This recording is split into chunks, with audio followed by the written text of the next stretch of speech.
প্রথমে আমরা 26টা বক্স বানাবো, একটা স্কেল, একটা মার্কার পেন দিয়া সাদা কাগজে।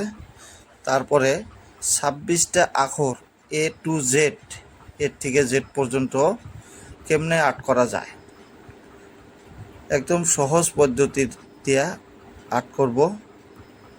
আপনারা ভিডিওটা লাস্ট পর্যন্ত দেখবেন। আর এগুলা ভিডিও বাচ্চা কাচ্চা দেখলে নিশ্চয় আর্ট শিখতে পারবো। কার্টুন দেখার থেকে এই ভিডিওগুলো যদি বাচ্চা কাচ্চা দেখান যায়, কিছু নলেজ আসবো। তো গাইস, ভিডিওটা লাস্ট পর্যন্ত দেখবেন, আর যদি ভালো লাগে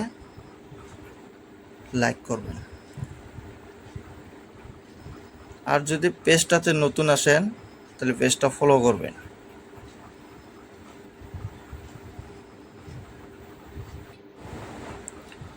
দেখার জন্য ধন্যবাদ।